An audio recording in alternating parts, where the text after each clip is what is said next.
Join us in Omaha, Nebraska on Saturday, October 5th, 2024, as I'm proud to present the most unique and fun paranormal event in the United States this year.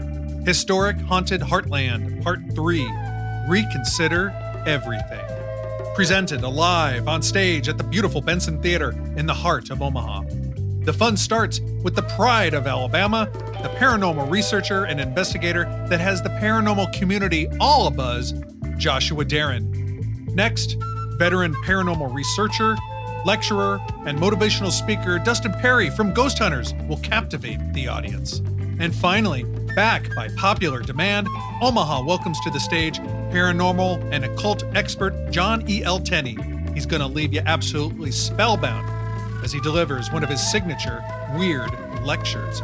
Tickets are available this summer, and I invite you to visit Necronomicast.com. Follow the show on Facebook for more information.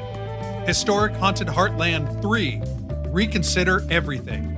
Brought to you by Necronomicast, Saturday, October 5th, 2024, a night that can change your life or your afterlife.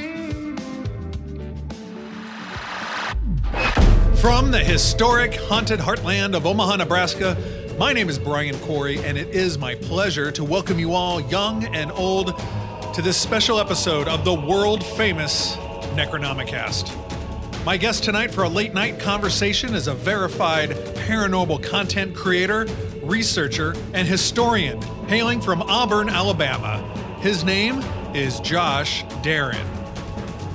He's become a rising star in both the paranormal and historical worlds, and he's been featured on documentaries, podcasts, and featured on stage at some of the biggest paranormal attractions across the country. And he's become a TikTok and Instagram sensation for the state of Alabama and the South, and his reach is expanding rapidly across the country.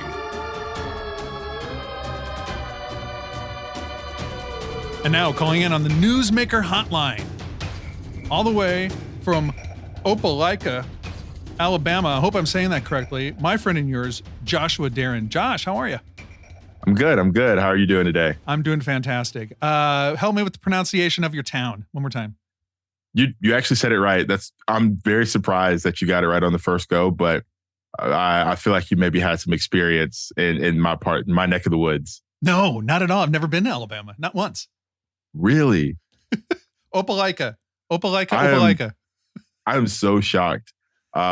Most people who are not from here, I've heard Opelika. I've heard everything but Opelika. So I'm very impressed. Well, that's the standard I hold myself to be a pro here on the Necronomicast.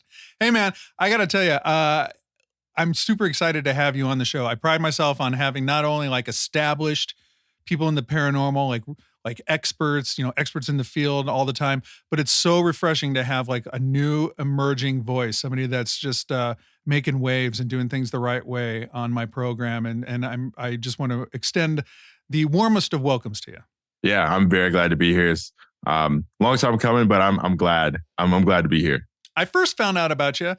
I saw some different videos and stuff that you were doing, but really honestly, what made me sit up and take proper notice of you was an endorsement from Becky Ann Galantine, who I had on my show, about a year and a few months ago. And she was raving about you being a new authentic voice. And so I paid even more close attention to you and started watching more of your videos and getting a sense of what you were about.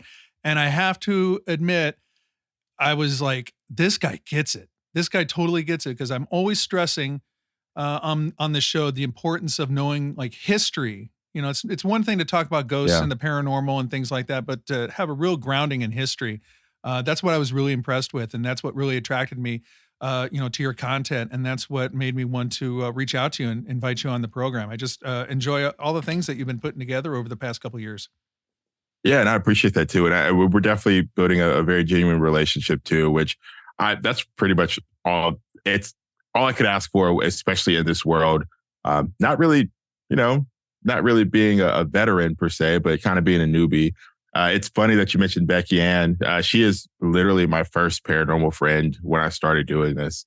I don't remember what video it was, or why, but somehow we got connected on TikTok, and it's just kind of grown over there. She's a really great person.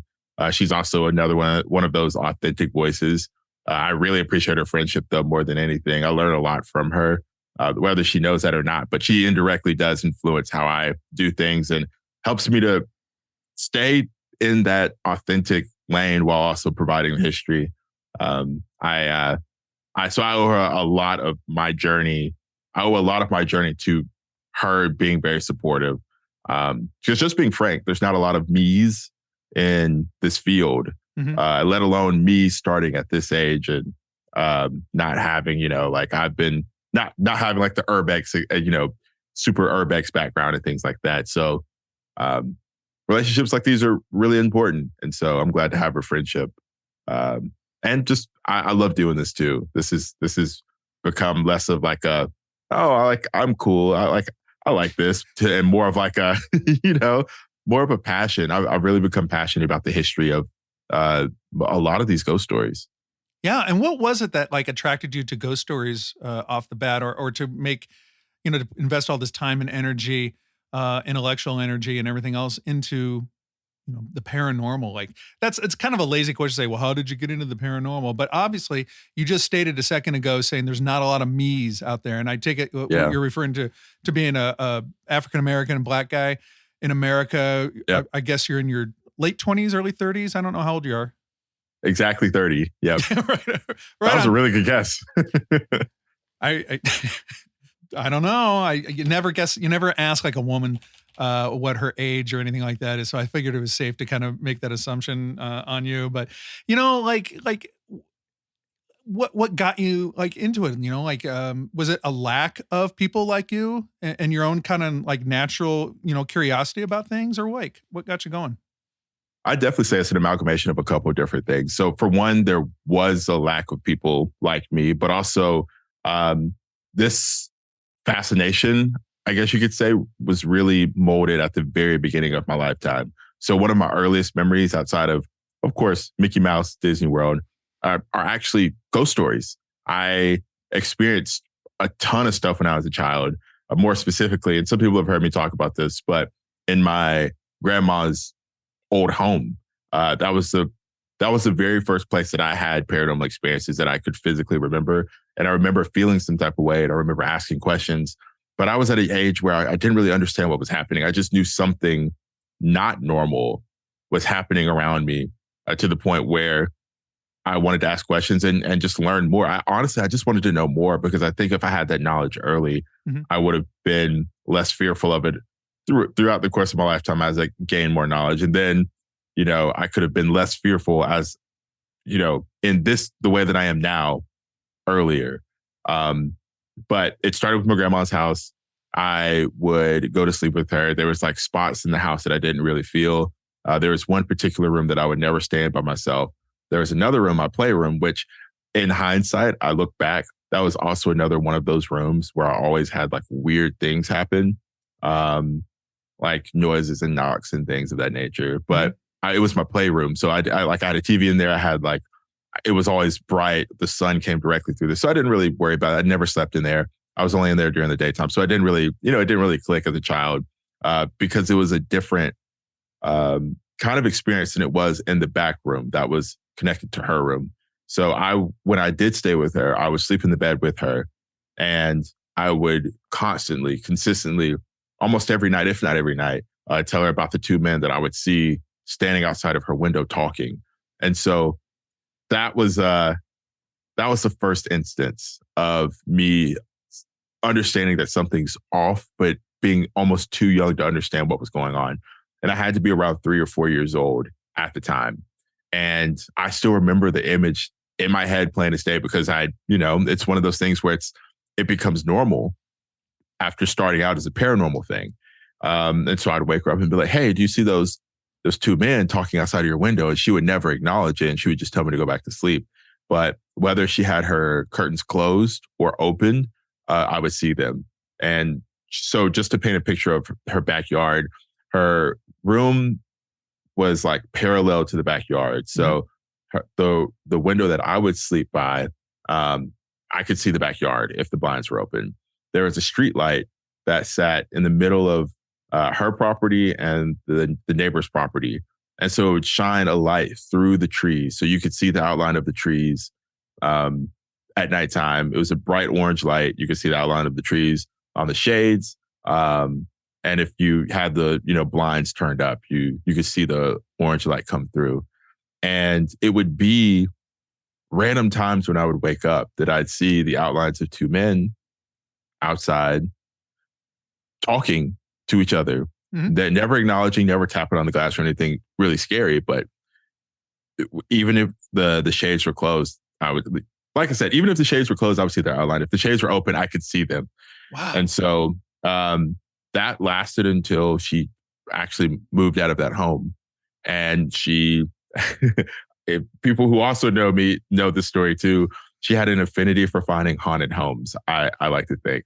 And so the next home that she moved to, which was only a couple blocks down the street, not the same experiences, but still a haunted home for sure. Was this in Alabama? It was. Okay. It was. So okay. This all happened in the Auburn area. And the doorbell would ring. I would feel uneasy at times. I could literally feel what I thought was a presence coming down the hallway. I would keep the door closed when I was watching TV if I was at her house by myself. Like I would never interact with anything because it gave me that kind of fear. And I hated sleeping in that home as well. So it started there. And then over the course of my life, it wasn't just relegated to homes. Like I would have experiences here and there, not all bad, some good. I have a story about how I thought I was rescued by an angel, and my parents would tell me that story all the time. I got lost at a fair, and I don't remember this story as much in detail, but the first thing I said when they came to get me at the ranger station was, I was talking about how an angel saved me and brought me to the ranger station. So I had these experiences, and it led me to be curious, and I would ask questions and I wouldn't get answers, and I would ask questions and I wouldn't get answers. And so I don't know if anybody believes in horoscopes, but I'm a Gemini. And so by nature, I don't know is not good enough for me. And now I'm going to have to go and discover it. And I really think that planted the seed. And, look, I started watching ghost shows. I started watching cryptid shows. I started watching mystery shows and archaeology shows. And, we just discovered this thing kind of, documentary on my weekdays and weeknights, and didn't see me. And so I said, one day I want to do something like that. Mm-hmm. And for the longest time, I was flip-flopping between being an archaeologist or marine biologist because I was just so fascinated with the mysteries of what was like on the earth. And I never ended up pursuing that, but I kind of did in a way when I got older in life. But that stayed with me throughout my childhood years, my teenage years, through college, when I really started becoming me and embracing that, okay, the paranormal is a part of me. It's time to really actually get some knowledge behind this instead of just being fearful about it. And that has led me to this point now where I do this almost every day. Yeah, it's incredible. So let me ask you, go back in time a little bit. Like you're in grandma's house. Did grandma, did she acknowledge these things? Like, did she say like, oh, honey, don't pay attention to those men?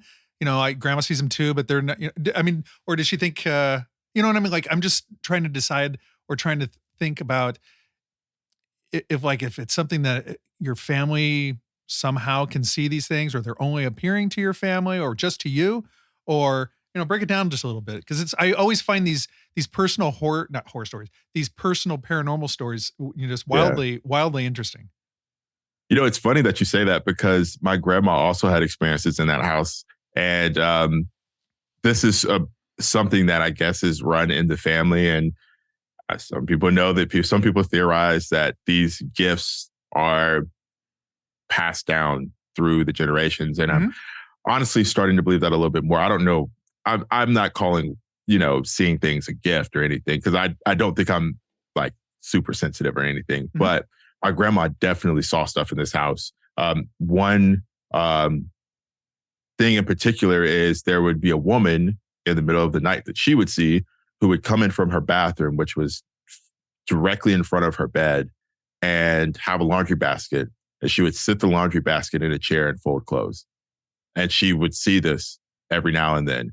And so I knew these stories when I was a kid. So me asking about the men in the window and then hearing about that, like in loose conversations that I really wasn't probably supposed to be in or even hearing because I was off doing other things, made me more curious because it's like, okay, you are having something that's not normal. I'm having something that's not normal. Why will nobody answer me as to what is actually happening? So, and it didn't, it's not just with my grandma, my mom and my dad. Spiritual things gravitate around us for some reason, but nobody likes to talk about it in like a really in-depth, knowledgeable way. It's more so like, oh yeah, and in this house, this used to happen. And in this house, yeah, oh, my grandma visited me while I was sleeping. Then a dream told me to go look here, and I went to go look there, and there was that thing. So there's a lot of those kind of stories that are perpetuated through my family, which further fuel the curiosity as to what is out there that I don't understand. Mm-hmm. And I have to also go find it myself because my family is not going to like entertain these questions. And I also grew up in a very conservative Christian household too. So everything was like met with instant demon, don't interact, don't learn about it, just be ignorant to it, trust in God, pray, faith, all that kind of stuff, which, I mean, it doesn't stop the activity. So I was like, okay, well, you know, like this is still happening. So I actually want to get some knowledge behind like, or at least have an understanding for myself as to why all these things are happening. And that kind of built the person that I am today. I ended up graduating with a communications degree to do pretty much journalism in a sense. I got a broadcasting degree. And so everything has all come full circle. Like they tried to push me away from it, but in reality, they just bided their time before I came back to it. You've got this natural curiosity. I love it. I love it. Yeah, I always also think like you were a kid and you're witnessing these things. And then I always think there's got to be a point in your life where you start learning like what a ghost, I'm doing air quotes, what a ghost is. And you're like, yeah. I wonder if it did ever click in your mind, like, hey, wait a second, that stuff that I've been seeing outside the window or grandma stories like that, you know what I mean? Like the connection between what everybody says is so scary, but you're having these experiences which are, you know, unsettling, but not necessarily like frightening. Like you're not being like really haunted. You're just kind of witnessing, you know, two guys talking and who knows about what. Yeah. Yeah. I think it didn't really click until I started getting into my teenage years because more than anything, I was just fearful. And I think that was a part of asking questions and kind of having, you know, the strange looks and like, oh, we don't talk about that. Mm-hmm. And turning to religion like immediately. So it creates that sense of fear where you're like, I don't want to go to sleep at night with the lights off because what if this thing that I don't have answers about pops up and comes back? So I will admit, you know, this is a deep dive. I slept with a nightlight for a long time in my lifetime, up until about teenage years, because I couldn't handle what I didn't understand lurking in the dark. And I think some of that was fostered, but that's when it started to click as I approached my teenage years that everything's not as scary as I thought it was. And also, as a child, I wasn't scared of the two men talking outside the window. I just knew that was strange. Mm-hmm. I was more scared of the feelings that I got in the first home in that back room and in the second home when I would close the door. So I started understanding that there's levels and there's differences in what could be considered paranormal, which once again was another piece of me becoming even more curious about the paranormal. Wow. So you're in the South too. So you think the South is more haunted or like, you know, for going from one place to the other? And like even today, like I was reading your, I was like, oh, what's up with Joshua today? So I looked at your Twitter and you said you just got to work. You and your wife own a wonderful, beautiful coffee shop. And you're like you're just reporting in, opening up. And then you said you already heard footsteps this morning. Yep. And I was like, oh my God, it's just, I got to talk to him about this now. Yeah. So I will answer the first part first, and then I'll get to the footsteps I heard. Yeah. I do think that the South, I don't know how to define more haunted per se, but I definitely think that the South doesn't get as much credit as a whole being, like very paranormally active as the Northeast does, or the far West, or even the Midwest. And I think that really just becomes, I think that's really just because of the Bible Belt, just being down here in a place where it's so heavily conservative Christian. The same way we don't talk about Bruno, the same way we don't talk about demons and ghosts. Like, don't talk about it. If you even talk about it, now all of a sudden, like, your home's going to be haunted and things are going to find their way in. And there's so many don't do these that people don't actually want to talk about. Okay, like, I'm living in this like 150-year-old home. Right. I hear footsteps, see shadow figures, I see all this stuff, but I don't talk about it because I'm a Christian believing person. I'm in the Bible Belt. This is not what we talk about. And this is not a shot to like Christians or anything. No, I understand. I understand what you're saying. But I think that influences why the South gets so commonly overlooked.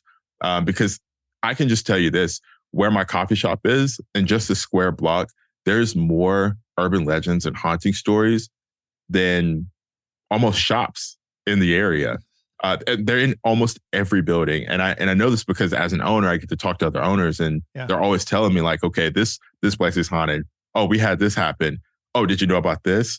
Oh, that place down the street, it burned down. But when that was up there, that was haunted. The place that you go to all the time and sit in and eat at, yeah, they have a ghost that's actually named. And you start hearing all these stories.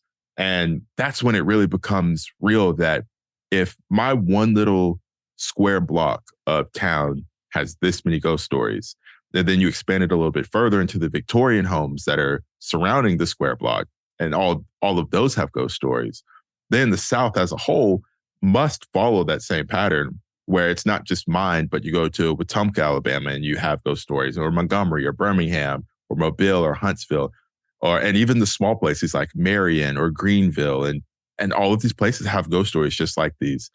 It's just nobody's taking the time to say, okay, this is a Bible Belt, and I don't care. I'm going to tell these stories anyways because they're here and they're present, and Alabama deserves some more levity than just college football and country bumpkins. So, right. But going to the coffee shop, that's something that I discovered was haunted after thinking that it might be, after not having any experiences. So this isn't something that I manifested because I know that's the first thought that somebody's going to think, oh, you thought it was haunted and so you created the ghost. Right. However, this was a coffee shop before we owned it. We've only owned it for about 8 or 9 months now. And I talked to the former manager of the coffee shop, and she would tell me that she had experiences in that coffee shop that she could not explain.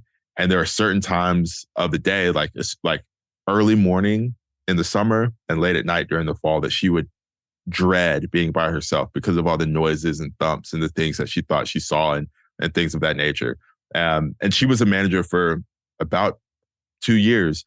And then our upstairs neighbor, because we do have two apartments right above us, came in the other day and actually told me that since she's been there for 5 years, she's had experiences that she could not explain as well, and that she thinks that there's a ghost in her apartment. And so it coincides with the experiences that I had in our coffee shop. And now it's not even really scary. The ghost is just a part of the coffee shop at this point.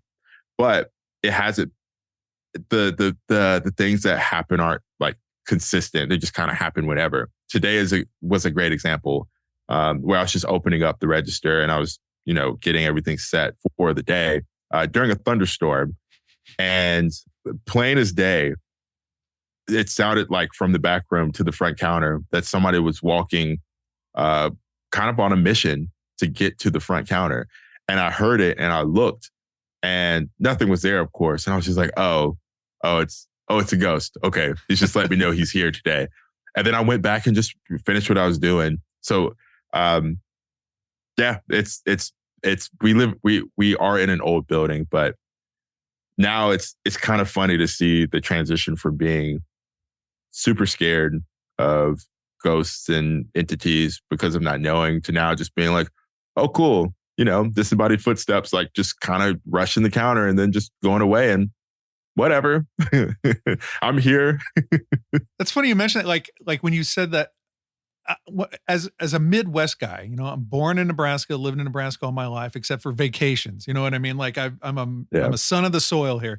And I always think just from reading and watching television and just doing whatever research I've done the past 40 some odd years, that it seems to me that like the South is super haunted, because you got like New Orleans. I've been there. I haven't been to Alabama, Florida. Like you hear all these haunted stories, and to me, it sounds like, or it feels like the Midwest, Nebraska, Iowa stretch. Yeah, we've got our haunted locations and stories and folklore and history, but it just seems like since we're so spread out, and like there's only like three big cities in Nebraska, it just seems like we're not very haunted. And then to hear somebody from the South say, "Oh yeah, the Midwest is haunted," you got all these things. And it's like, well, that's weird.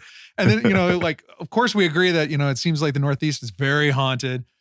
It just seems like you have different kind of perceptions about other parts of the country, and then you kind of it doesn't always line up what what you think. So crazy. Yeah, and I kind of lump in Nebraska and places like that in with places like Columbus, not Columbus, but Ohio. But Columbus, Ohio too. But Ohio, you hear so many haunting stories come out of Ohio, and then if you just go west, they don't really stop. They just change in nature, different names pretty much. So yeah, I've always thought the Midwest was super haunted. And I think for the South, there really is, to me, a reason why I believe that the South is so haunted.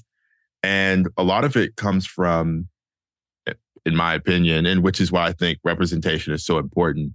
A lot of the tragedy that took place in the South specifically.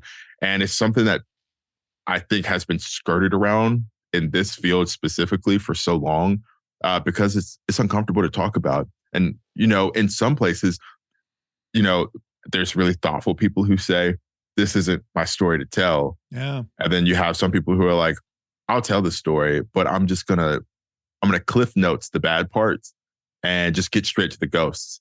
And there's a big chunk of missing stories there. So you have, indigenous stories that need to be told. You have Black stories that need to be told. And they exist outside of plantation homes. But it's such a nuanced topic that I think people are very scared to approach it. And honestly, to just reckon with the fact that the reason why the South is haunted is because there's a lot of, in my opinion, a lot of bloodshed, a lot of pain, a lot of tragedy. There's some good, but there's also a lot of bad that took place for not just 100 years or 200 years or 300 years, but close to 500 years of just horrible history. And that energy, it's created, but it doesn't, you can't destroy it. So it's still there. Yeah. So when these hauntings come up, it's sometimes I think that's the energy, like you bring your energy to those places and then it coincides with the energy that's there. And now you have these super haunted places and you're like, I don't know why these places have the orbs and the screams or like, why is all this energy seeming so bad sometimes? And I don't think it's necessarily bad. I think it's misunderstood. And because the stories aren't properly told. Well, yes. And, the shockwaves of the atrocities that have happened in the South are still being felt to this day, and they're going to be felt for generations still. And I really appreciate the fact that you are not skirting around topics, and you're bringing up these things, and you're bringing up hard truths, and you're bringing up these things that need to be talked and evaluated and discussed. I mean, a couple of years ago, I had John Tenney on my show, the podcast. Great guy. The best. And one thing I was kind of talking about, two white guys were sitting there talking about this, if you can imagine.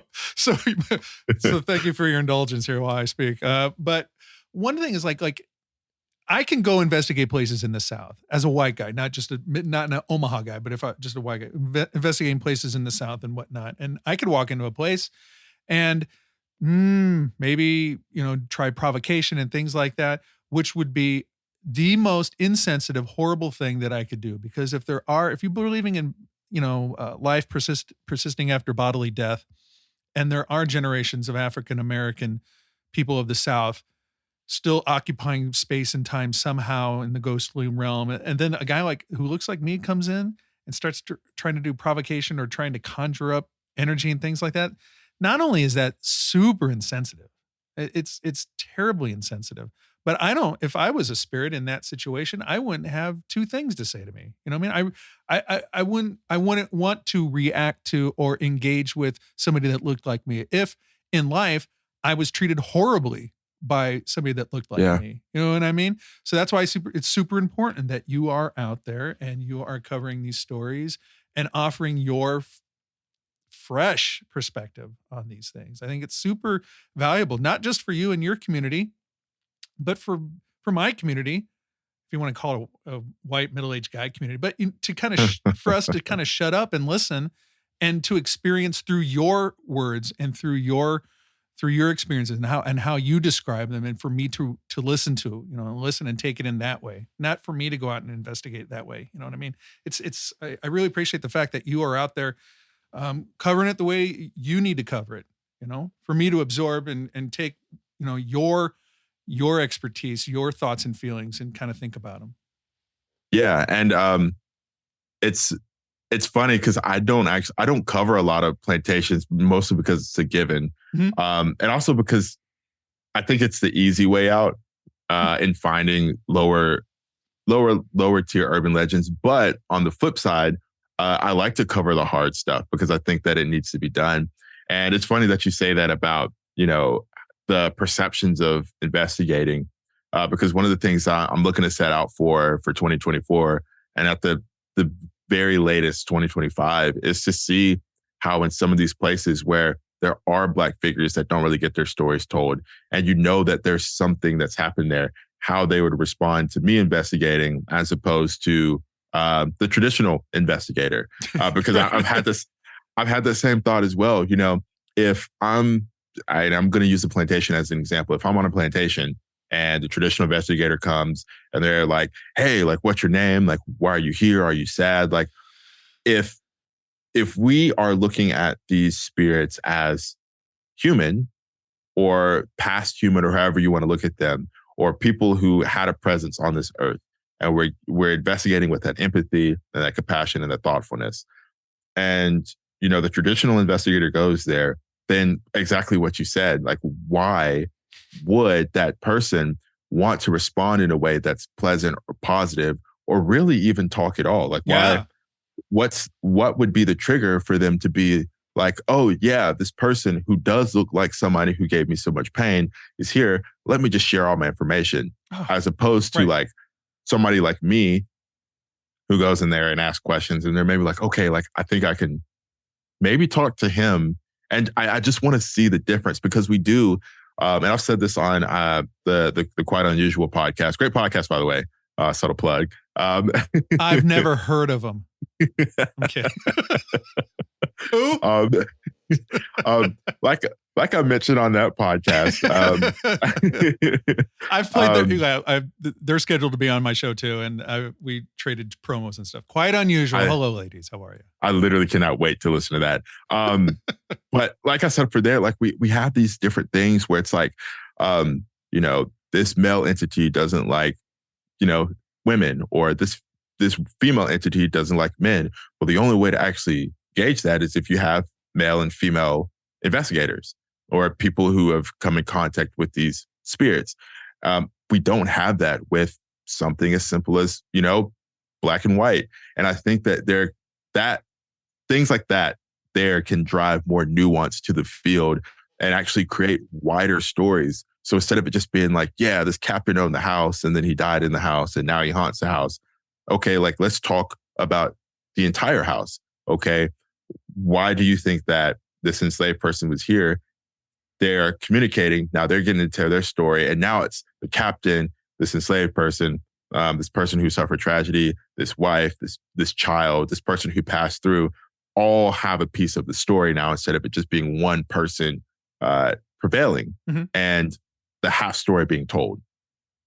Yeah. Interesting. Like, and even to flip it around too, like, as an African-American, I don't know if I'm describing, like, I don't know if I should say Black or African-American, but so forgive my language. I'm just trying to, you know what I mean? No, you're fine. Okay. You can say Black. It's okay. Great. No, I just want, like, it's conversation and respect here. If you, as a Black man, going into a location that what if there is a entity or something like that that does not like black people? How sad that is, I think, in the afterlife if we can't get past our prejudices. Yeah. You know what I mean? So I don't know, like you might walk into a place that has tons of activity for other people and the ghost is like, eh. you know what I mean? I mean, it's something to think about. I think, we could use the paranormal to kind of open up other avenues of discussion. But again, I hope, like, I always think like if we've gone through this gateway of life into death, like hopefully we pick up some sort of understanding of the human condition, like have a better understanding of the human condition than when we were here on the earth. It'd be nice to, like, we finally see that we're, equal human beings and that we all have things that contribute to society. And, if ghosts can figure that out, maybe there's hope for all of us. I don't know. Yeah. And on that note too, one of the best experiences that I've had in regards to that is I did the Strange Escapes with Amy, and I was with Richard a lot during that Strange Escapes. That'd be Richard Estep? Richard Estep. Yep. Also, delight of a human being. There's a lot of good people in our circle. I'm really glad to know a lot of these people. I would shout them all out, but I'll forget. So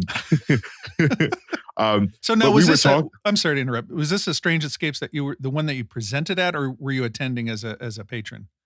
Presented. It was the one in Gettysburg. And so we rode together up and back. And I was telling him on the way back how amazing of an experience it was, because I did come in with my own preconceived notions because of the nature of Gettysburg, and how in the face of my thoughts of how it was going to be, being a black man, being a part of investigations, being in these places, thinking that, maybe the activity might ramp up because, I'm in these spaces that, who's to say how people felt about me? And with so many Confederate soldiers dying there and knowing what they were fighting for, I told him, like, I left Gettysburg feeling with my perspectives kind of challenged, because even like standing in the Farnsworth house and being like, okay, like, this is where a ton of Confederate soldiers died. I'm going to get poked, pushed, something's going to happen. I might have like a bad experience. Like, this is a time, and nothing happened. And being in the Gettysburg, where they lead the tours, that building, there's a Confederate soldier who roams that house. And I was like, okay, like, this is the time, and nothing happened. And that challenged my own perception about how we take things into the afterlife. And so I think you make a really good point about that. Hopefully, like, as we transition into that side, we don't take those preconceived biases with us, and understand even more about human life and how valuable it is. So that's a real world example that I have. And I told everybody, like, and especially people down south, like, they know, like, how much the Civil War revolved around that area in particular. And so they're like, yeah, like, how was it? Like, were you like scared and spooked? And I was like, actually, no. Like, Gettysburg was a charming city, and the activity that we did get, I never felt threatened at any point in time. And they were like, wow, really? And I was like, yeah, like, you would be surprised what happens when you let your guard down and just embrace and empathize with what happened in the space, how that will change the energy of what you receive as well. So I've had a lot of good people teach me about the empathy aspect. And that's what I try to bring with my stories as well. So even if you're on a different side, or you don't necessarily agree with, like, the quote unquote politics of it, you can listen to the story, you could take it for what it is objectively, and leave with a little bit more compassion as well. Now knowing the history, and now putting humanistic characteristics on what we should perceive, for the most part, as former humans. Like, how would you converse with them? Like, how would you think about them? How would you relate to them if they were on this earth alive? That's the same way that you should be trying to apply that on the other side with them being there. And I think that really spearheaded that experience at Gettysburg in particular. And I didn't get a chance to say this yet, so I'm just long-winded today. I don't know. I'm tired, so I'm just rattling off all the stuff on the top of my head. So I apologize. I did not mean to hijack this. No. This is a conversation, and a conversation isn't just the host asking.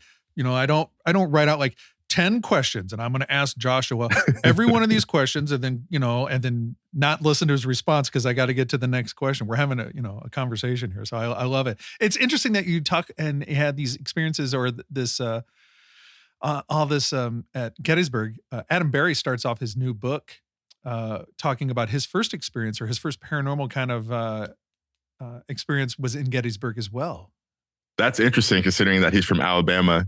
That is very interesting. Yeah, he opens up his book talking about how there was it's been a couple months since I read the book, but there was some experience. He was in a field and like the soldiers and whatnot, and it was very real to him.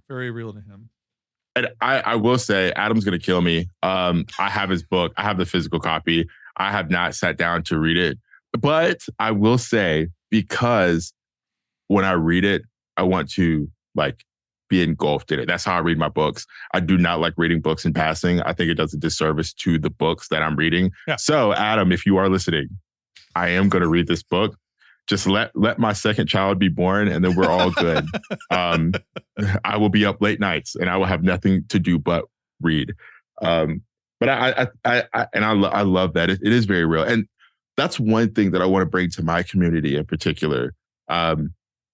There's not a lot of me, and it's not necessarily because there's a ton of gatekeepers. There are, but on the flip side, there are so many superstitions and legends that come from the Black community that are universally shared, that we all believe in. But the minute that you say, I'm going to go investigate, or I'm going to go look more into this, that's when the fear in my community kind of steps in. And so if you were passionate about it or you had some curiosity, you're probably not going to pursue it now, because now it's I'm being told by all my elders or all my, family members or all my friends, we don't do that. And I think that does a disservice for the community too, because I think we have a lot to give. And I think that by opening the door for even just Black people to embrace the paranormal just a little bit more, there's a strong connection to the earth that we can find, but also it opens the door for other demographics and other groups and other diverse groups to embrace that as well. And once again, that builds on to a really diverse, well-rounded story for a lot of these urban legends that we just get bits and pieces of depending on what culture told them. Mm-hmm. And that's one thing I want to do as I'm doing this. That's really what drives me, because if it was not for the Ghost Brothers, I would not have had the courage to do what I'm doing now. Yeah. And so their representation on my TV paid it forward. And it made me say, okay, they can be on TV. They can be universally embraced by this. They can change the perspective of how certain individuals go into this field. I should be able to do that same thing too. And if I can do that, then other people hopefully will be inspired by that to go and do that too. And now, instead of, being somebody who just complains about oh man, it's not diverse enough. Oh, there needs to be more of me. Now, I wanted to be an active part of that. And so that means having to get after it, just like the Ghost Brothers got after it. And so now there's Ghost Brothers, and we have so many new diverse faces coming into the field that are authentic and who have stories to share and bring extra added value, because their backgrounds are so different than my background and your background. And now we can look at one singular thing that we all had ideas about and expand on those ideas. And now that's helping everybody, once again, going back to creating well-rounded stories and well-rounded pictures of things that we've all had experiences with at some point. Yeah, very well put. A couple months ago, I had Ken Boggle and the entire cast of Living for the Dead on my show. And that was super eye-opening for me, talking to people with different backgrounds from me. I'm a straight white guy. And so my human experience is is limited. Just like, your experience as a black man's straight black guy your age, kind of limits your Yeah. experience. So like for me to listen to your stories and how you tell them and how it affects you, for me to listen to Ken Boggle and the cast of that show go through their experience and listen and how it affects them, for me to read about other cultures, for me to read about folklore in other countries, like it's so interconnected that it's so divine in its architecture. It's like this crazy spider web that every part of it is very integral to the rest of to the whole. You know what I mean? So if I only pay attention to guys that look like me, or if I only watch paranormal shows of a certain vintage, or if I only do this, then I'm doing myself an incredible disservice if I don't pay attention to the stories, the histories of place that are, not like me. I'm not going to get any kind of, I'm not going to get further, not only in like my knowledge of the paranormal, the pursuit of this transcendent kind of thing, but I'm not going to get any better with human interaction. You know what I mean? Yeah. And I truly feel that we are all looking for the same thing, and it's all connected through our humanity. And I feel that we won't truly get answers if we ever do, but I feel like we won't get as close to getting answers, I'll put it that way, until everybody plays a role in building the story. And so that's going to take some time.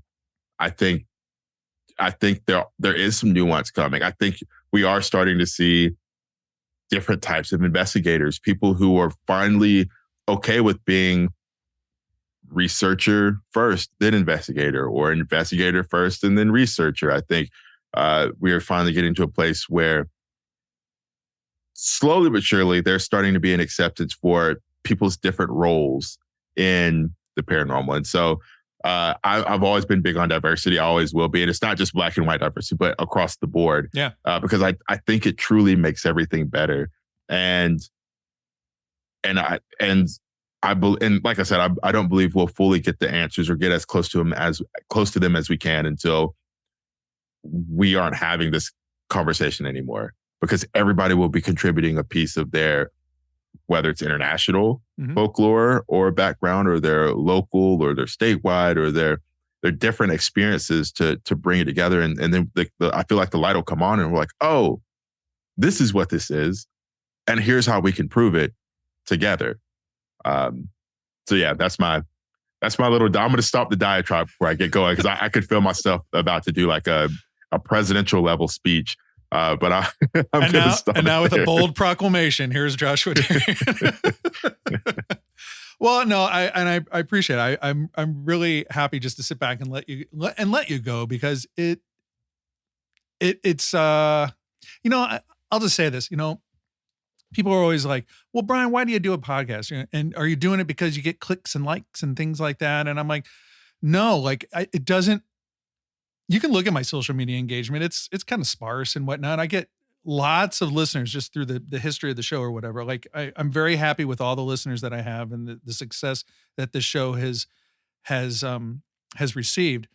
But what it boils down to, this is the mechanism for me to have conversations with people that I would never, ever have a conversation with, or have the opportunity to have a conversation with in any other way. Like I would never have the opportunity to talk to a young man in Opelika, Alabama. Did I say it right again?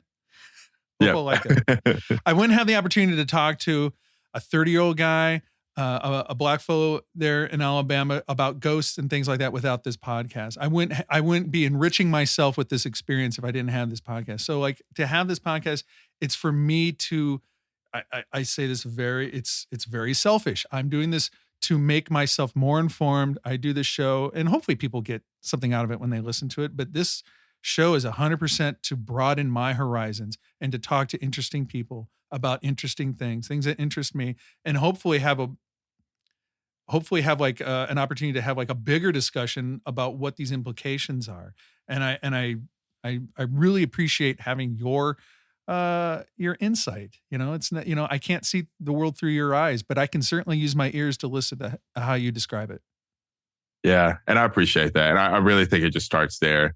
For everybody, just like being willing to just stop talking, stop listening with our mouths and start listening with our ears. Because, okay, I'm stopping another diatribe, but I agree with you.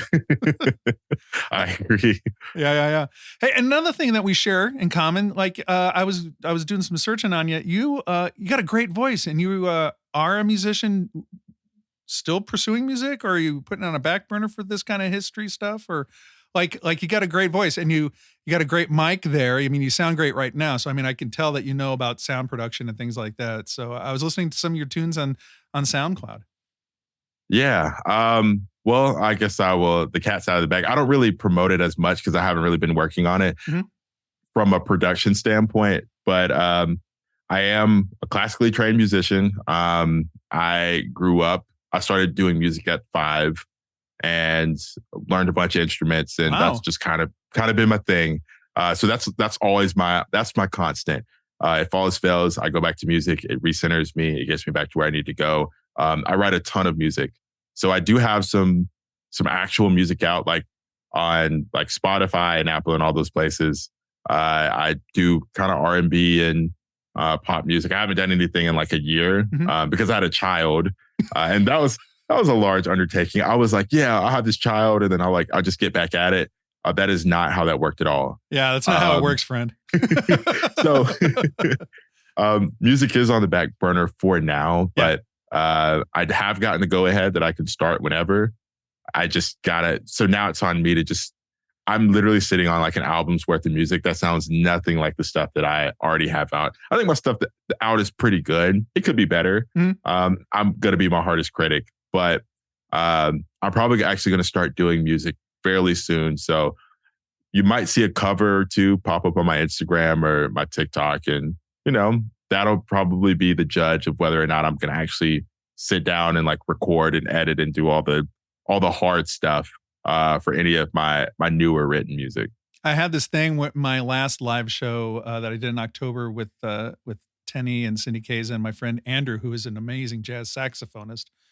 But we had an experiment, Andrew and I, where we played music on the stage, and we had everybody in the crowd. There's like 175 people in the crowd, and they sang, and then Andrew like improvised, and like we tried to do like a musical cyclical connection between the crowd and the people on stage, and what that kind of got to, and maybe this ties into your paranormal thinking too, is like there's times like when you do music and you kind of go into another zone, like another part of your brain takes over. Yeah. Yes, the left part of your brain is worried about timing and rhythm and chord structure and kind of the analytical stuff, but then there's the right side of your brain just kind of goes off into nowhere.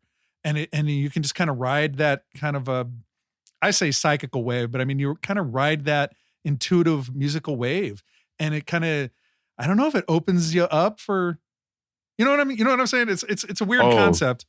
Oh, I do. So I didn't really go into detail with like the stuff that I've done. But one of the things that I did when I was growing up, because like I said, conservative Christian family. So one of the things that I learned, I'm a musician by ear as well. So one of the things that I learned really fast on the fly, I thought I was going to be cute and like bring my trumpet. And I played trumpet for my church for a while, but there was a need for a bass player because the bass player was a guitarist and he was just doing bass just to hold down the music until we got a bass player. And they were like, well, you like improv with your trumpet, like you could probably learn bass. And I was like, okay. And so I learned literally in church. And from there, I actually got pretty good. And I always believe like if you can play in a Black church, you can play anything, anywhere, at any time. That is a true statement that I will die with because there were times in church, like once I finally like understood like blues scales and like improv and like where to fit in, how to do things and when to do licks and things like that. There would be times in church, and this was not, well, it could have been spiritual, but we were playing songs, and then it's just like the moments where it's just freestyling. whether the pastor's, preaching still, or the song is still going on, or people are just really feeling it, where we would just like sync. I cannot explain it.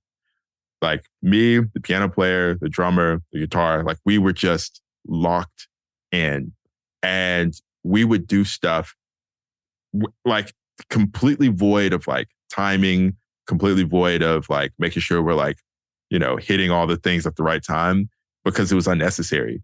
We would just do things. It's really hard to explain unless like you've been there. Yes. But you just lock in. And so like the solos would happen at the right time. They'd mesh. The thoughts of where to take the music would happen at the same time. And then we'd just be playing for, I don't know, like 10, 15 minutes, and not even realize 10 or 15 minutes had even passed. Mm-hmm. And then we talk about it after church, and then it's just like our minds just synced up together. So I think music does have a way of doing that. Yeah. I've been in that situation too, like where you're just playing something. I'm sorry to interrupt. Sorry. No, you're fine. You're fine. What I was just going to say is that I've been in that situation too, where like I can left brain think, well, the drummer's going to do this, and he's doing this with the ride cymbal, and then my left hand's going to, but sometimes there's just something that takes over, and it's, you've done practice and preparation, and you've kind of got the tools in your toolbox, but, or more, maybe it's more like you have your paint on your paintbrush, like you're prepared that way, but then you don't know where the inspiration is going to take you, and you don't even think about it. And it's like, I know exactly what you're talking about. Like I know like somebody's finishing up a solo, and you know how to kind of get into the chorus after that, or you know how to, he's going to be going into this lick, so we're going to take it, maybe take the keyboard up an octave because he's going to be going down low. Just weird things like that. And there's an intuition to it, and I don't. So you're a trumpet player, or you are a trumpet player? Yeah. So that was the first instrument I officially learned, trumpet. I'm a trumpet player. Tuba. A trumpet? Yeah. I was. Nice. Classically trained. I studied it in college. I was. I'm not going to go through my resume, but like solos to the Cornhusker Marching Band and just all kinds of stuff. Oh wow. Yeah. I play trumpet all the time. You're legit. Okay. I play a lot of trumpet. Sometimes I play it okay. I will be honest. I haven't touched my trumpet. It's a humbling instrument. It's humbling sometimes, And I'll be honest. I haven't touched my trumpet in like 7, 8 years. But it's been a second, so I probably am not a good trumpet player. I still know it, but the muscle memory is not there. Yeah. I can assure anybody I would never pick up a trumpet and play it. You gotta keep those chaps tight. Yeah, because once they're gone, it's gone. Oh yeah. And you have to rework. I don't want to think about that. But that's yes, funny. That's funny. Trumpet and tuba, and then I taught myself keyboard or piano, and then I also taught myself bass as well. I put like a smidge of drums, like a smidge, like a small smidge, and then after that, taught myself how to sing. So there's a couple of different things that I like jumping in the deep end and learning how to do.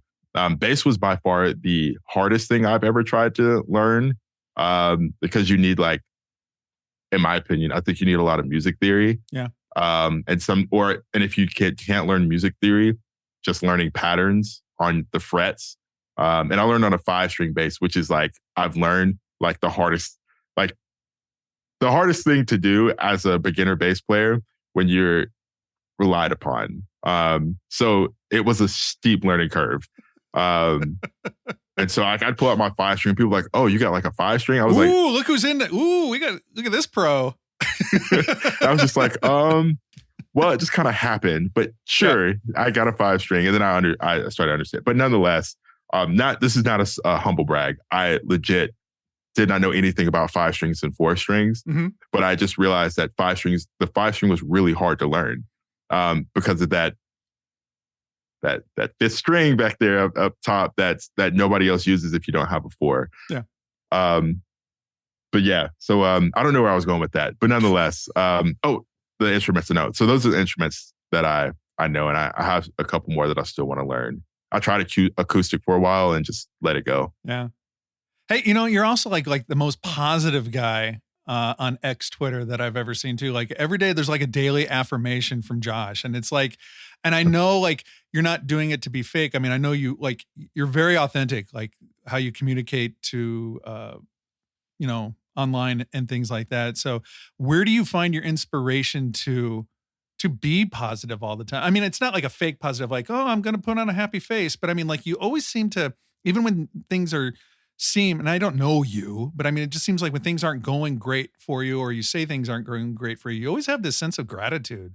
I think it's very commendable. And it's also very contagious too. Like I read some of your things. I don't know if you like, I'm sure you understand like the power like of positivity, but like there's times when I'll read something, not just from you, but from you and other people that are like super positive. Like, and I'm like, and it's just a little bit that just changes your thinking, like it alters your mood just a little bit. Like, wow, that guy's having a great day, or he's really thankful for this. And it kind of plants a seed.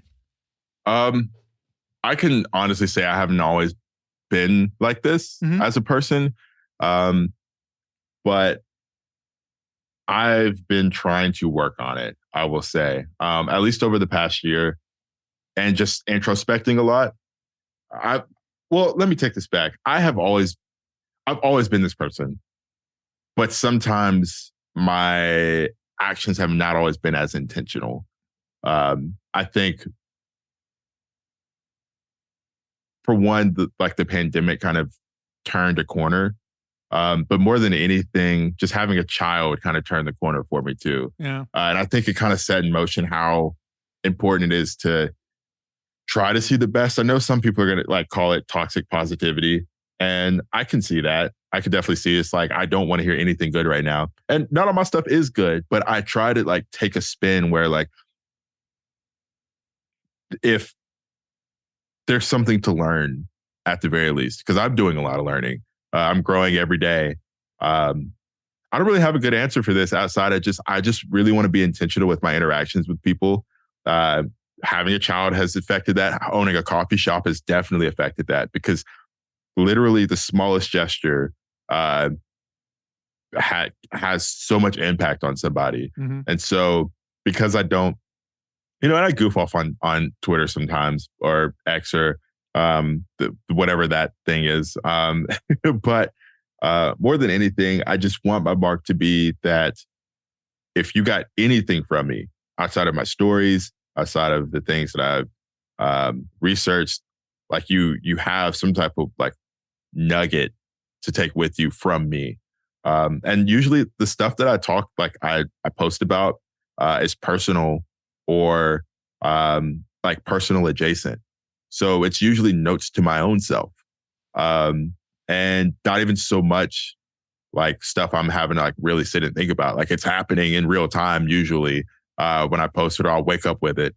And I think interactions like those are important, because honestly, we have so much negativity out in the world right now, and it's like you don't have to go far. So I can either be a force of good and light and hope and a source of just something better, or I can just fall into the void that's constantly being thrown at me. And I'm just at the place in my life where I just refuse to be a part of the void, and I want to add something. And I just introspect a lot. I'm just trying to be a good human. And I can actually pitch this back to the paranormal too. When looking at some of these stories and kind of empathizing with some of the things that some of the people have gone through and why they're still here, it's just kind of changed my perception on the type of life that I want to live, and also the type of person that I want to be in the world around me as well. Because I think that some of these people weren't afforded good interactions with people. And that could be the very reason why they're still here. That's not the case for everybody, but it could be the case for some. And that is inspiring enough for me to go and say, okay, like I might be going through it. I might see somebody close to me going through it. What can I pull from here that can help anybody, including myself, at this moment, even if they don't experience it today, even if it's tomorrow, a week from now, a month from now. And just, I don't know, I just try to see some good in everything and try to pivot everything into something positive. Um, and I'm a big believer that what your brain focuses on is the thing is what you see. So if you're consistently focused on how bad things are with everybody and everything and how it's always going to be bad, then your brain's going to say, oh, that's what so-and-so likes. So I'm going to pick up on that even in the most subconscious ways. That's going to affect your mood, your attitude, and your attitude shapes your lifestyle. So if you have a bad attitude, you're going to have a bad lifestyle. Yeah. You're going to have a bad quality of life. And I want to do the exact opposite. There's something scientific about that as well. I couldn't tell you what it is, but I once I saw that was kind of like the icing on the cake. Yeah. If I want goodness out of life, for one, I have to be good to people. That's number one. I have to be good to people. I have to be good to myself. And I have to, in every single thing that I do, at least attempt to be good. And that's going to train my brain to affect my mood, my attitude, my lifestyle, and my quality of life. And maybe infect somebody else with that same thing. So that's my really long-winded answer to your very short question. Well, I appreciate that answer. And there's nothing I need to add to it. I think it was perfectly stated. The one thing that came into my brain when you were saying that, a few minutes ago when we were talking about music, we mentioned the words muscle memory. And I think there's like a mental muscle memory as well. Yeah. You know, like if you kind of have a positive intent. Now, that doesn't mean everything in your life is going great and you're going to just say, you know, put a smile on your face no matter what. But if you are constantly looking for light in the darkness, and if you're looking for hope, and if you're looking for, that kind of positive energy that to your life, more often than not, I think you're going to find it. And so I just wanted to compliment you just on your demeanor online. Like, I don't see you talking shit. I don't see you throwing shade on anybody. I don't see you doing any of that. It's always like, I'm working hard today. I hope you're working hard too. I hope you're having a good, it's just always really, I just had to say, like, for being Twitter is a cesspool a lot of times. Yeah. And like, it's like, you're like a bright spot on there, it speaks high to your character. It's very wise at 30 years of age too, my man. Well, thank you. I've also been through a lot of things that I feel like if I can like at least give this piece of wisdom, some people don't have to go through some of the stuff I've been through because it's not fun. I think more of it comes from experience. Not that I have it all. I do not have hardly anything figured out. Yeah. But I can try. And I like the attempt to try. Yeah. And it really is me in real life. Like my wife gets absolutely sick of me turning everything into a positive. And she's just like, I'm going to strangle you probably because this is a bad situation. I'm like, well, I'm a well actually for good. And it's really not that great for her. So right. Funny. That's hilarious. I think, and you owning and having your own coffee shop, I think everybody needs to have some kind of experience in a customer service or in a hospitality industry. I worked for a couple summers in college at a hotel, and I always say what eye-opening, mind-blowing experience that was, just dealing with people, that are really great and are having a wonderful experience in the hotel, and then dealing with people who have had a terrible experience or just negativity follows them. And like having that customer service or that hospitality background of being able to, it's helped me as an adult later on. Like when I go traveling or I go to a restaurant or I deal with somebody that's just, they're working hard and they're, doing what they have to do. And for me not to be a prick. Yeah. What I mean? I think everybody needs to have that experience of working in a restaurant or owning or working with the public in a way in a service kind of minded industry. You know what I mean? Yeah. God. It'll change how you think. Like I worked retail pretty much my entire college career, and I'll go in a store now and literally refold clothes that I see on a shelf because somebody just picked something out. And I was just like, oh, this cannot be. This cannot be. And I'll go and I'll fix it. But that also has changed how I view things too, especially owning a coffee shop. And this is a really quick story, but there's a woman who came in. Every time she came in, she like had an attitude. She wouldn't talk. She was just like, yeah, I don't care. Yeah, give me this coffee. That's pretty much her attitude. And so I'm the type of person, like, if you keep coming back with a bad attitude, I'm just going to chop you down like a tree. You're eventually going to be nice to me. I don't know how, I don't know when, but I'm going to keep being nice to you to the point where you have no choice but to be nice to me. And she came in one day, and I same old thing. I went out of my way to be nice to her, and she finally just opened up, and she said, "Okay, well, sorry about the way that I come in here from time to time. I just have a lot of stuff going on, and I'm just busy. But it's finally calming down, and now I have a time to think." And then she just rattled off her life story, Wow. and the stuff that was happening for her. And she came back, and she comes back every now and then, and she's just as pleasant as can be. And I don't know if it was based off of me continuing to be nice to her, when it was almost like she was goading me to give her attitude back to her. But there was a change, and just that small little nugget of just kindness turned her from being somebody that I was like, I mean, I'm not gonna lie, I wasn't like happy to see her when she came in, Right. but but it turned somebody that, like, I was like, oh, here we go. Like, I'm gonna go run myself over with my car after this interaction. Yeah. To like, oh, like, I'm glad she's here, and I'm glad she's having a good time. Like, she's finally enjoying the atmosphere that I've been trying to build for her for weeks at this point. And having that experience makes me want to have that experience pretty much anywhere that I socially interact. Nice. Because you truly never know what people are going through. And sometimes, like, that smallest act of kindness, I believe, can wash a year's worth of filth off of somebody. And so, or just a small act of intention can wash a year's worth of filth off of somebody. So I want to mix kindness and intention together. And I'm going to try to live my life like that. Who knows? You check back with me in a year and we'll see. We'll look into our crystal ball. Yeah. Fantastic. I really enjoyed this conversation. And likewise, before we're off the air, we're going to take a look in our crystal ball, and we're going to go into the Necronomicast college football forecast 2024. Oh, here we are. Now, we're going to tick off everybody that's listening to this podcast for paranormal reasons, because we're going to talk just for a couple minutes here about the college football season. And we just got through. You guys made it to a bowl game. The Nebraska Cornhuskers did not. You guys did lose your bowl game, but how'd you do on recruiting? Yeah. Hugh Freeze did something I didn't think was possible. I mean, he could have done better, but he definitely could have done a lot worse. Do you like your coach? Especially, do you like him? I'm undecided. I'm undecided now. Okay. Okay. Here's how I'm going to put it. Give me until.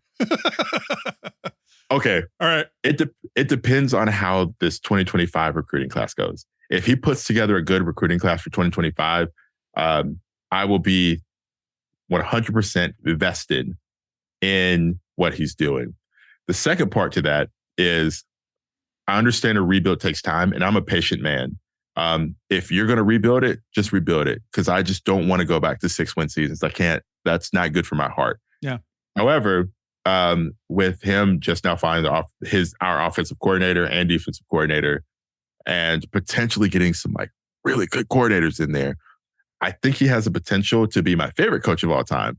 So the potential is there, but we'll see. I just got to see a better product on the field, because my God, New Mexico State, really? Really? Maryland? Really? Like, those two hurt me. And I said I wasn't going to get invested in Auburn football, like, since 2017? That was last year. I said I was going to do it, and I haven't. But this year, it got me. It sucked me back in. It's Stockholm syndrome. I keep coming back. It hurts me, and I keep coming back. And then after the Harsin years, which he's almost at like he who shall not be named status at this point. The things that he did to the football program that I love were almost irreversible and disgusting. I don't talk about people like this usually. Yeah. We just spent an hour being all positive and shit. Now we're talking. His his effort behind this football team, disgusting. If there's one thing I will like raise a fist at and become a grouchy old man is work ethic. And that man did not have what he preached at all. He preached work ethic and he did not put that into practice. And it's disgusting. If you could only know the stories of the people that I personally know and the people that I'm indirectly adjacent to who told me about the way that he recruited, I think anybody, whether they like football or not, would be ready to maybe fight this man in the middle of the street. It was atrocious. Eesh. At an SEC school, it's almost unforgivable, to be honest. Well, I'm bringing here's my Nebraska forecast. So we just had the first year with Coach Matt Rule. I'm a guy whom I like. I like him too. He cleaned up a dumpster fire of a program here at Nebraska. And yes, we did not make a bowl game this year, but I think we were very competitive with the players that we had. And we had a monster recruiting class. Yes, you did. I like everything that he's doing so far.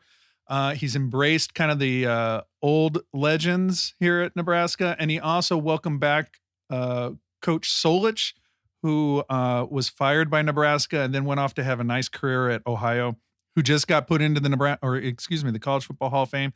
So he welcomed Solich back. So we're kind of getting rid of the Solich curse or whatever we had when we fired him. And so I'm looking forward to Matt Rule's second year. He's doing everything right, except getting us to a bowl game. But he cleaned up a freaking dumpster fire here. So yeah, and that offensive line is going to be so nice. It's going to be back to that Nebraska offensive line that I'm used to. And I'm kind of excited to see what he's going to do with Nebraska, because I think he has the coaching ability, but also the ability to recruit really well out over there in the Midwest. Yeah, everything so far. I mean, he got I'm very happy with how things seem to be going. And this also goes back to my days of being in the Cornerstone marching band, because we took it for granted every year when we were in the marching band that we were going to go to a bowl game.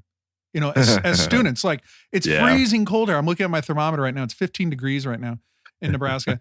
And so I'm like, every year, in college, it's like, oh, we're going to go to Miami. Oh, we're going to Tempe, Arizona. Oh, we're going to the Alamo Bowl. We're going to go to these bowl games. And Nebraska hasn't been in a bowl game in 6 or 7 years. I mean, that's ridiculous that we're not even going to a bowl game. So all those students down at the University of Nebraska, I want them to have a winning season. I want them to have a bowl experience so they can go and have the great memories that my wife and I had. I met my wife in the marching band. And so there we go. Anyway, so wake up paranormal people. That part of the program is over. It's been my pleasure to have Josh on the show. Josh, a great conversationalist. I love your research. I love all the stuff that you're doing, and I wish nothing but the best for you. And I hope that we're able to work together someday in the future too. Yeah, me too. And y'all don't take my opinions on a man named Coach Harsin too harshly. He is nearly my arch nemesis, so he's probably the only person I feel that way about. So yeah, everybody else, we're all good. If you've got hate mail, send it to necronomicast@gmail.com, and if it's for Joshua, I'll forward it to him. Anyway, Joshua, thank you so much for being on my show, and my continued admiration to you, or my continued thanks for being on the show, and just my best to you as time goes forward and your career takes off. Thank you for having me. You bet. There we go, everybody. Joshua Dairen. And if you were listening to the very beginning of the program, the little commercial that you heard was for Historic Haunted Heartland Part 3. And I'm so excited to be bringing Joshua Dairen, as I live and breathe, to Omaha, Nebraska for that live event featuring Dustin Perry and John E.L. Tenney. Hopefully we didn't put you to sleep, paranormal people, with that college football talk. Had to be done. All work and no play. Anyway, hey, what's up next for Necronomicast, you ask? Well, I'm happy to tell you that episode 269 it'll be huge. It's going to be all about the brand new Netflix series that will debut on February 29th called American Conspiracy, The Octopus Murders. And I will have the director of that show, as well as the subject of that documentary here for your listening enjoyment on Necronomicast. American Conspiracy, The Octopus Murders, episode 269, coming up on March 1st. So thanks for all your listenership. My thanks to Joshua for being a good sport and being on the show. Thanks to all you supporters out there, not just of me, but all the creative types out there. Working hard, bringing you the content that you all so richly deserve. Thanks a lot, everybody. Have a good night and a good life. Now go get some sleep.